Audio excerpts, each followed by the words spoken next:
Okay, so yeah, there we go. I wanted to do this is actually out of the homework exercises. It's number 11, and but I consider this like a classical fact and a proof that you should have presented to you in graph theory. So suppose we have a graph G and its minimum degree is greater than or equal to 2. This is a lowercase delta. That means the minimum degree. This means that every vertex in the whole graph has degree at least 2. So there's parts A and part B, and part A says prove the circumference of G is greater than or equal to delta of G plus 1. The circumference is this C of G. C of G is the length of the longest cycle in G. So in other words, part A is asking us to prove that G has a cycle of length at least this.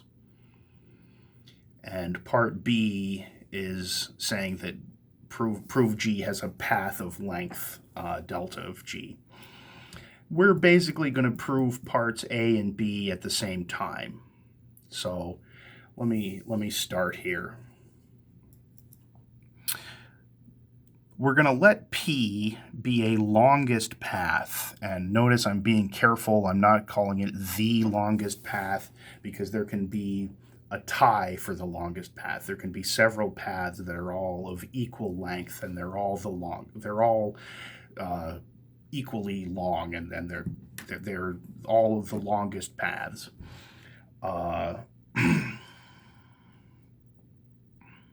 So, right, I didn't call it the longest path. I called it a longest path. But in other words, it's not possible to find a longer path than this. That's all that's important here. So what am I going to write next?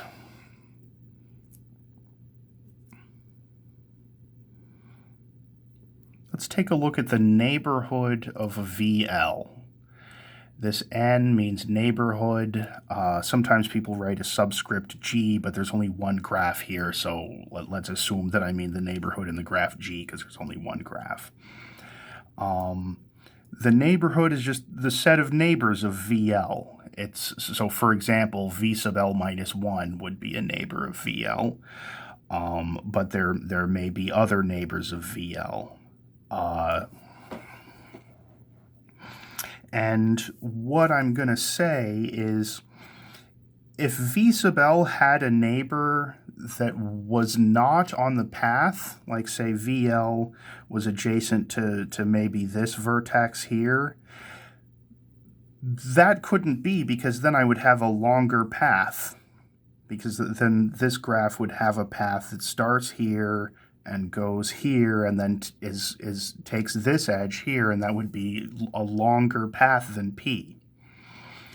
So VL can't have any neighbors that are off of the path.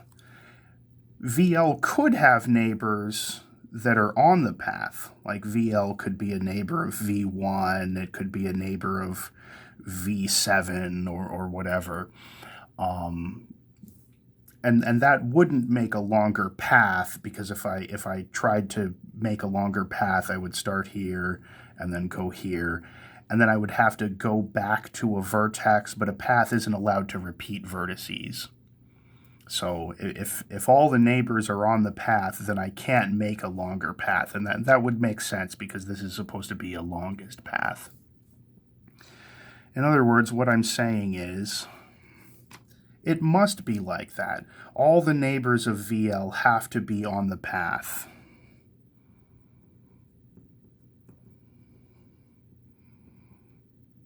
Of course, VL it can't be a neighbor of itself. We don't do that in graphs. So the neighborhood of VL would have to be contained in this set. It's the set from V0 all the way up to VL minus 1.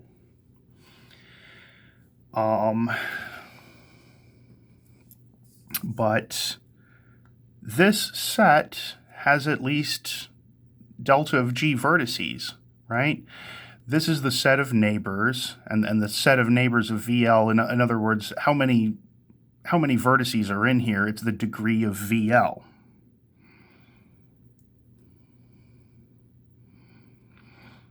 The degree of VL is at least delta of G, because this is this little delta of G is the smallest degree of any vertex, so every vertex has degree at least that.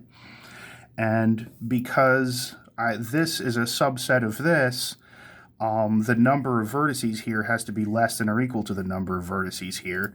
And how many vertices are there here? Well, we have to be careful because it starts at V0, but so that would mean that there's a total of L.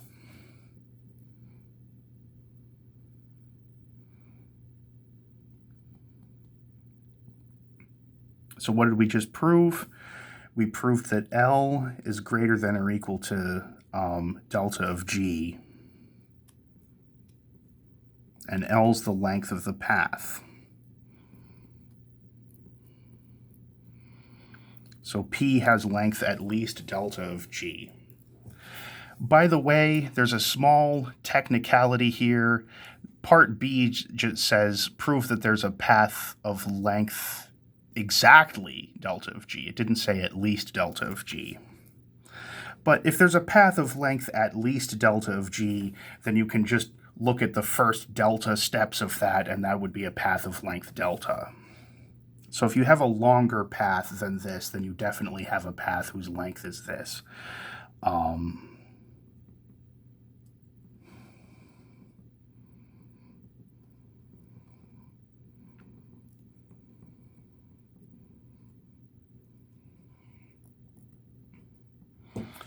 So we're done with B.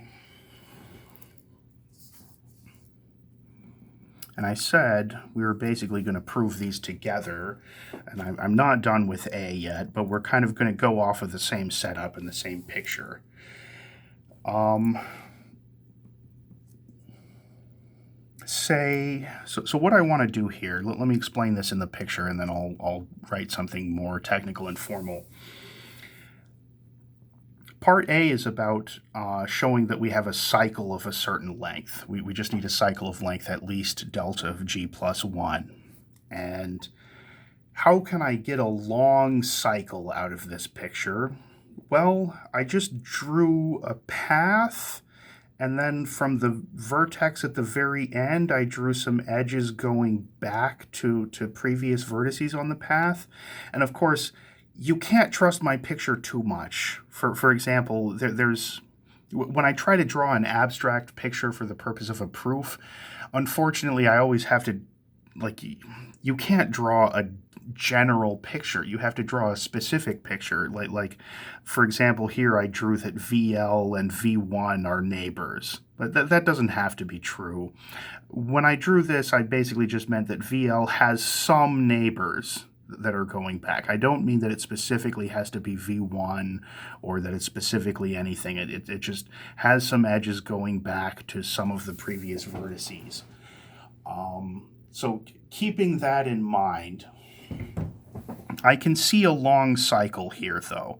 If I just take the part of the path and then I take this edge going back as far as possible, like I can take the edge from VL that goes farthest to the left and then finish that off by just going forward on the path, and there I see a long cycle. Like in the particular way that I drew this picture, I'm basically thinking of going from VL to V1 and then forward on the path.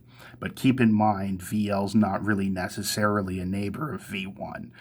Instead of V1, what I should say is the farthest to the left. So that's what I'm going to say, just in a slightly more technical, mathy way. If, say, I is the smallest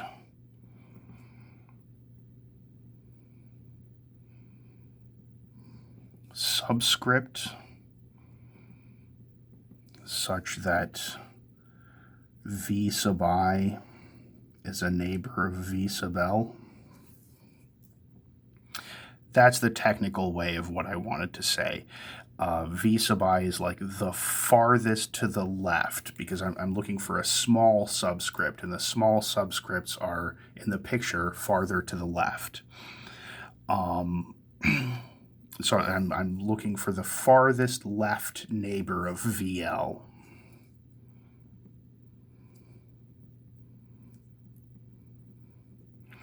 Then we have the cycle. Say, one way of describing this cycle is I can start at VI, and then I will just go forward on the path, so VI plus 1 and so on until I get to VL. And then there's an edge from VL back to VI. So that's a cycle. It starts at VI and it ends at VI.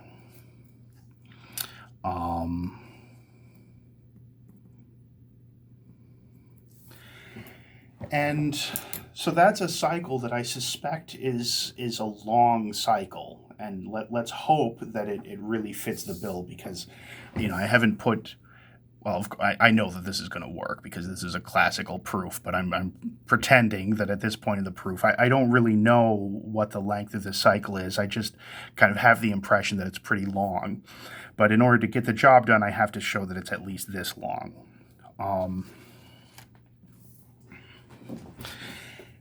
What's the easiest way to do that? The length of a cycle is the same as the number of vertices. So I can just talk about the number of vertices.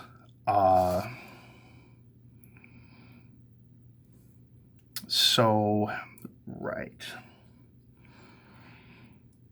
Let's see.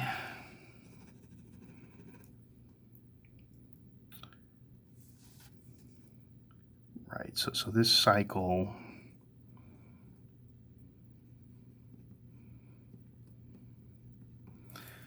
what's the set of vertices on this cycle? Of course, it's easy to write. It's just, I'm just writing the same thing with set brackets, except I'm not going to write V sub I twice. So this is the set of vertices on the cycle. And once again, I'm just going to claim that this contains, this is like a backward subset symbol, the neighbors of VL.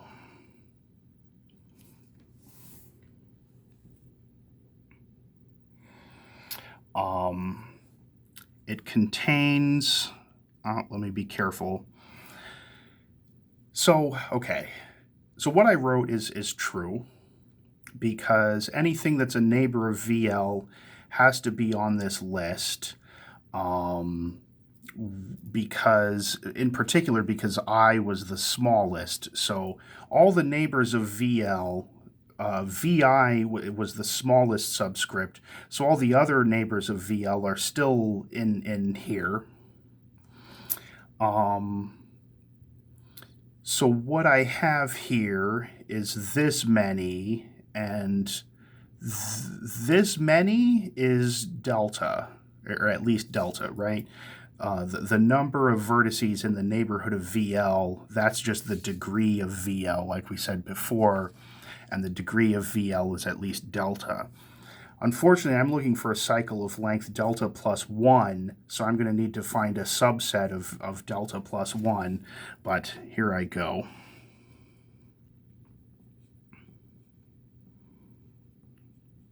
There we go. This is a subset of this. Once again, VL is clearly in there, and the neighbors of VL are also clearly in there.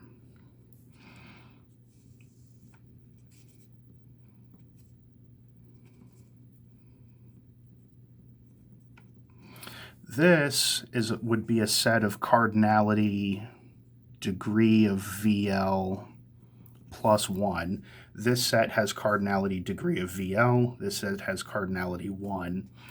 And that's, of course, at least delta of G plus 1, because the degree of every vertex is at least delta of G plus 1.